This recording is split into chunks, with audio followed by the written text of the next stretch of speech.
No sweat. English made easy. Sabe quando a gente pensa, se eu tivesse mais tempo, ou queria tanto poder viajar agora mesmo?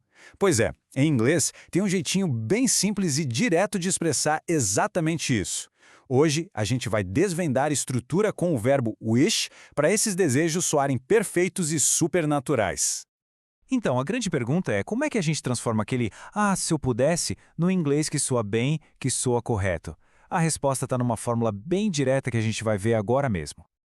Ok, vamos direto ao ponto. A fórmula é essa aqui: sujeito, mais o wish, mais o sujeito de novo, e aí vem o pulo do gato, o verbo no passado. É isso mesmo. O segredo é que o verbo que expressa o que a gente quer vai sempre para o tempo passado. Pensa nisso como se a gente estivesse se distanciando um pouquinho da realidade, sabe? Usar o passado mostra que a gente está no campo da imaginação, de uma situação hipotética.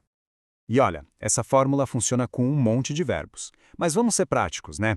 No dia a dia, a maioria dos nossos desejos gira em torno de três coisas: ter algo que a gente não tem, poder fazer algo que a gente não pode ou ser algo que a gente não é. Por isso, vamos focar nesses três verbos: have, can e o famoso to be. Dominando esses três, sério, já dá para resolver a maioria das situações.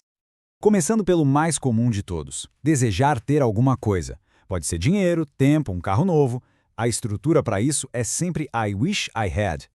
Vamos ver um exemplo bem prático. A realidade, a vida como ela é. Eu não tenho um carro novo. Para transformar isso em desejo, o have vai para o passado, que é had. Então, a frase fica I wish I had a new car. Percebeu a mudança? A realidade está no presente, mas o desejo é expresso com o verbo no passado. Outro exemplo que muita gente vai se identificar na hora. A realidade é, eu não tenho muito tempo livre. O desejo correspondente em inglês é I wish I had more free time. É a mesma lógica. O don't have, da realidade, vira o had do desejo.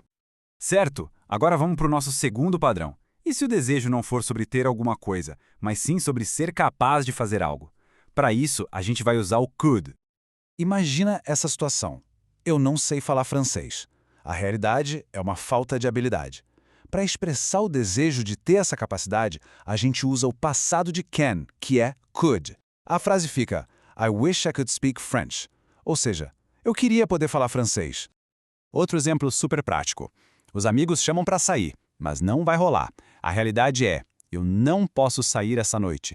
Aquele sentimento de, bem que eu queria ir, é assim expresso. I wish I could go out tonight. E para fechar o nosso trio de ouro, vamos falar de como desejar ser ou estar de uma maneira diferente.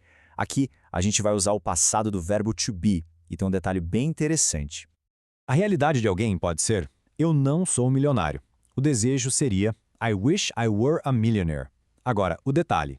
Gramaticalmente, o were é o mais indicado para essas situações hipotéticas.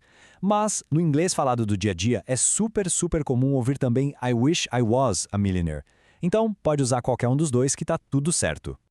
E essa estrutura não funciona só com eu, viu? Olha só que legal. A realidade, hoje não é um feriado. Poxa, que pena, né? O desejo seria I wish today were a holiday. Queria que hoje fosse feriado. A mesma lógica vale para outros sujeitos. Beleza. Vimos os três pilares para expressar desejos sobre o presente. E para garantir que essa ideia ficou bem clara, vamos para um resumo final rapidinho. Então, resumindo a história, para coisas que se quer ter, a chave é I wish I had. Para habilidades ou coisas que se quer poder fazer, a gente usa I wish I could. E para uma realidade diferente, para ser ou estar de outro jeito, o caminho é I wish I were ou I wish I was. Com essas três estruturas, a gente cobre a maior parte dos desejos. E para encerrar, uma frase que usa exatamente o que a gente aprendeu e que, olha, se encaixa perfeitamente agora. Well, I wish we had more time, but we don't. Ou seja, bom, eu queria que a gente tivesse mais tempo, mas não temos. É a lição aplicada na prática. Até a próxima! Thanks for watching. Subscribe.